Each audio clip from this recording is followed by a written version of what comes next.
Suko na ako.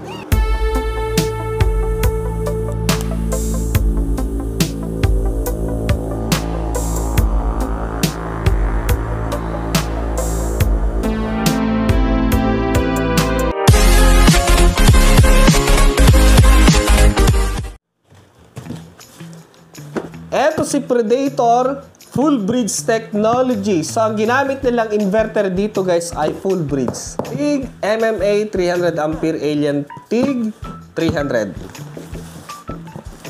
Okay, so ayan siya guys. Oh. Bagong welding machine ni Predator. No steel safe. No steel is safe. Okay, so dito guys 220 volt, 20 to 300 ampere. Power capacity ay nasa 7 kVA. 60 Hz, 0.85 power factor. Okay, so i-unbox natin. Boom! Satisfying kasi mag-unbox. Tapos tingnan natin kung ano yung ma-included sa loob ng box.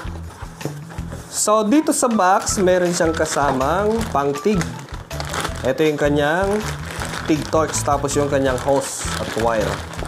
Tapos meron na siyang eto para sa kanyang TIG.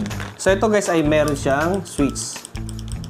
Pero meron din guys si Predator na 3-in-1, yung meron siyang pulse at yung ganito. Okay, yung meron siyang switch. Bale, MMA, TIG at pulse TIG. Yung kanyang kuryente sa kanyang pulse ay lalakas-lakas na ganun. So, hindi na natin kailangang pinipindot-pindot na ganun. Pag on natin ganun, lalakas-lakas yung kanyang kuryente ganun. Okay, depende sa gusto natin kung ano yung trip natin, kung ganito or yung ganun. So, dito meron siyang yung mahabang end cap, tapos ito, short, tapos yung kanyang collet body at collet, tapos yung kanyang ito, yung ceramic. Okay, so ayan guys, kompleto siya. Ito ay ite-thread natin siya, tapos yung kanyang switch. Mahaba siya guys, yung kanyang pang-TIG, mahaba. Tapos meron siyang coating or damit, tela. Kasi pag plastic, pag napaso siya, malulusaw. Pag tela, hindi. Cotton. Lagyan natin dito. Tapos, eto mismo yung welding machine. Malaki. Malaki siya guys, oh. Mabigat. Boom. Boom. Malaki siya guys, oh. Okay. Tapos, eto yung kanyang welding shield. Tapos, yung manual at yung kanyang smoke glass. Pero kung gusto nyo, yung automatic, meron din guys sa Predator. Puntahan nyo lang guys sa kanilang shop. Super Agro Machinery. Tapos meron siyang hammer brass holder. And then yung kanyang pang MMA. Yung kanyang ground clamp. Clamp. Tapos yung kanyang electrode holder. Dito tayo sa mismong welding machine. So dito sa kanyang output ay naka-negative electrode na siya. Kahit na yung kanyang pang-TIG, naka-negative electrode na siya. So wala na tayong babaguhin. Ito yung positive para sa kanyang ground clamp. So, mas maganda kasi ang penetration kung gagamitin natin ay stick welding. So, naka-ready na siya. Yan, dito natin ilalagay yung kanyang socket para sa TIG. So, may butas para sa kanyang argon gas. Yan, tama-tama dito. Tapos, meron siyang takip. Yung switch, yung pang stick welding, ground. Or yung positive, ground. So, dito sa kanyang taas, nandito yung kanyang digital display. Tapos, meron siyang mga ilaw-ilaw dito. Monitor. Meron siyang switch para sa MMA, tapos sa TIG. Current adjust. Okay, tapos, sa likod, inlet para sa kanyang TIG, argon gas. Switch, at US plug. Yun, meron siyang blower. Okay. So, dito sa ilalim, tingnan natin. Yan. Dito, pag isagad natin yung kanyang stick welding hanggang 300 ampere, aabot lang siya ng 60% yung kanyang duty cycle. Sa TIG naman, pag sinagad natin ng 300 ampere, 60%. So, mas maganda ibaba natin siya hanggang 200 ampere. 232 ampere. So, aabot siya hanggang 100% sa MMA. Tapos sa TIG naman, ganun din lang. So, mas matagal yung kanyang duty cycle. Ayan, tatagal yung kanyang performance. Pero pag sinagad-sagad natin, syempre, ganun naman. Kahit tao yan. So, magkano ang presyo ni Predator Alien TIG? 300 ampere. So, ang presyo nito guys sa Lazada at Shopee, nasa description box at nasa top comment section. 7,399 pesos. Dito guys kay Predator Alien TIG 300, pwede na natin pagsabayin yung kanyang dalawang mode. Sa stick welding tapos sa TIG. Tapos isabit na lang natin sa side. Pwede natin magamit agad yung gusto natin gamitin. Tapos nakaset na sa argon gas. Tapos ilagay natin to. Ito yung mauuna kasi higpitan natin. Kung mauuna to, sasabit-sabit.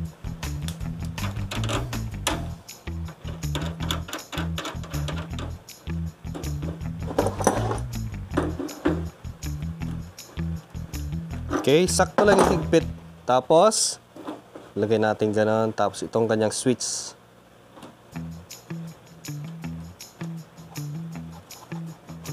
Okay. So, ready na yung ating pang TIG welding. Yan. Tapos, naka-set up na tayo sa argon gas. Yun. Then, next na ilagay natin yung pang stick welding. Dito kahit hindi na natin tanggal-tanggalin. Dito yung ground clamp, positive, sa body ground. Tapos yung positive or yung negative kasi negative electrode tayo. So pag mag-TIG welding tayo, wala na tayong kailangang tanggalin. Ready na kaagad. Tapos, i-select natin sa stick welding or MMA. Then, ma-achieve lang natin yung kanyang 100% na duty cycle pag sa 200 ampere lang tayo. Siyempre, kung sinagad natin, talagang bibigay din talaga kahit anong klaseng welding machine yan. Ang gagamitin nating electrode ay 3.2. Ganito. 3.2 mm. Start na tayo.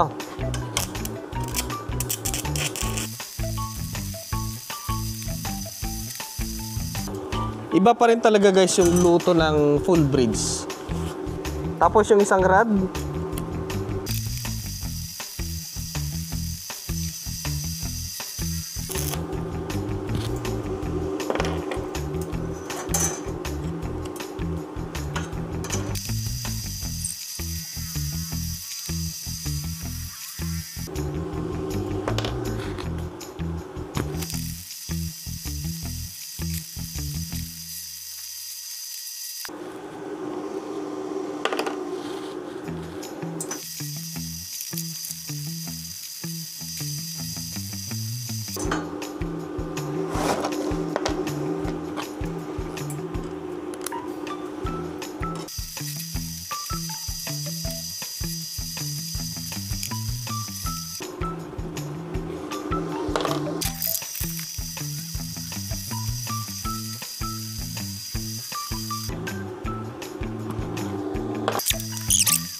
Okay, so akong suko guys. Suko na ako. Ngawit na ako. Dire-diretso. Palitrad lang yung pahinga. So hindi tayo pwedeng magtik-tik kasi makakapagpahinga yung machine. So dinediretso natin. Mahirap ng kasi makapal na yung slug. So ilan lahat yung nagamit natin na dire-diretso? 2, 4, 6, 8, 10, 12, 14, 16, 17 rods. Hindi ko na sinali ito kasi mas maliit. Yan siya. Okay, so 3.2 lang yung gagamitin natin.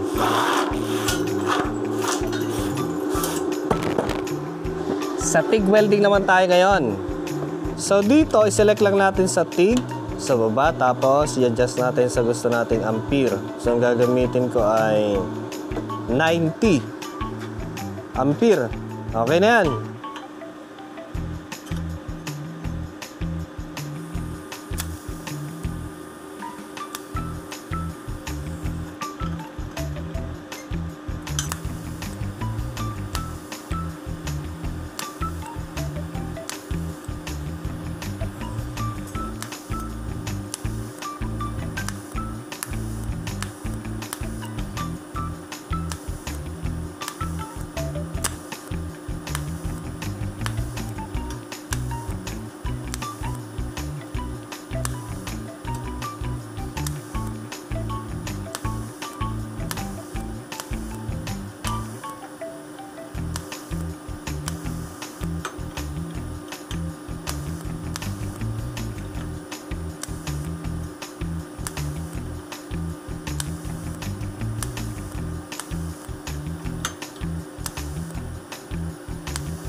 So yan, napalakas pa yata yung ampere niya kaya ganyan. Medyo lumubog. Okay. So dito, nabutas kanina pero naglagay ako ng yung filler rod. So dito sa kabila okay naman yung lapat.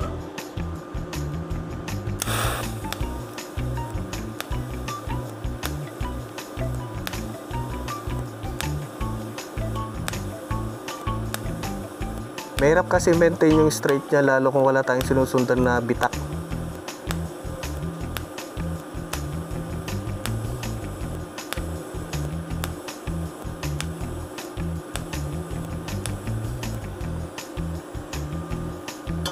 Okay siya guys, oh.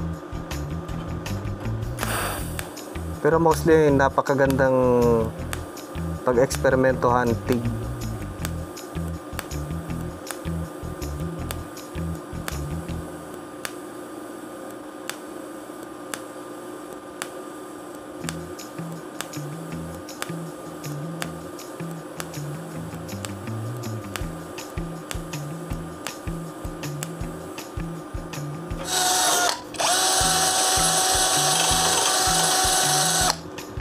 Ayos.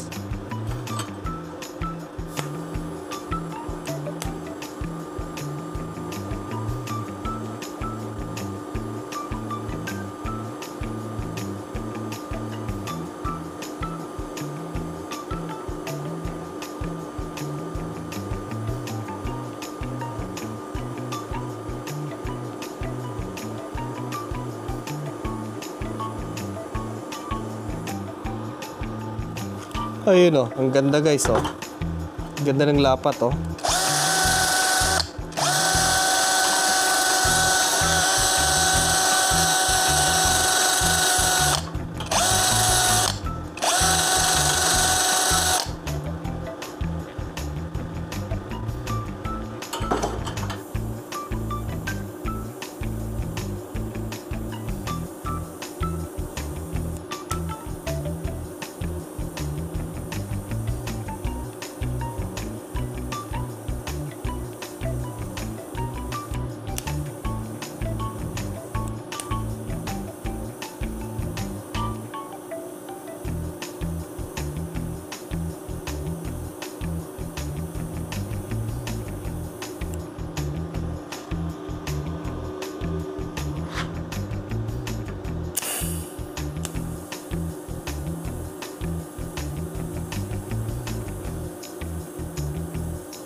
Silipin naman natin ang loob ni Predator Alien TIG 300.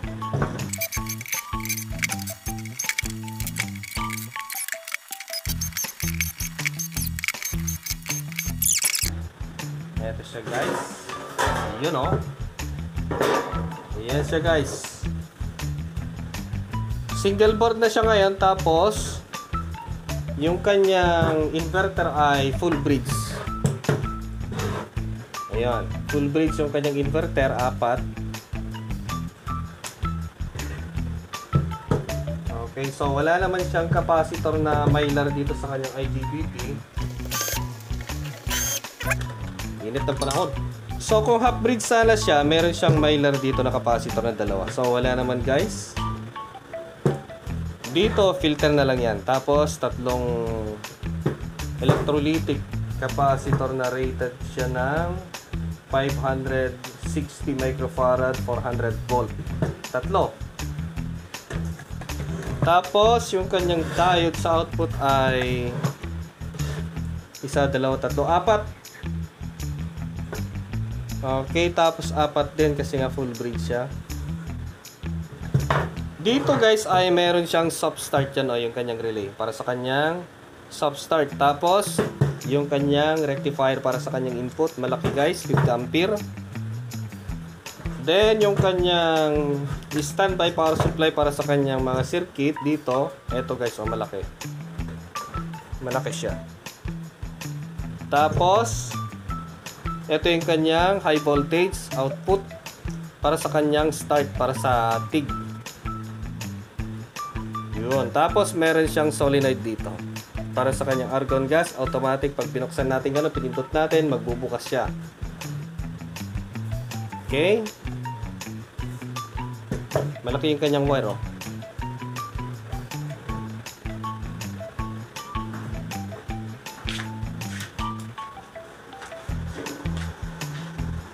Yan guys, umandar na siya.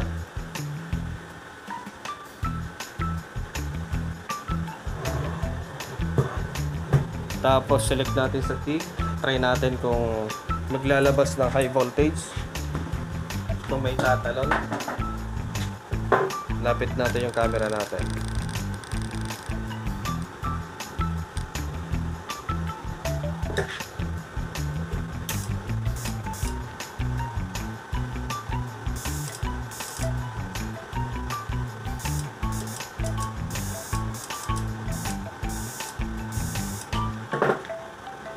Okay, legit guys.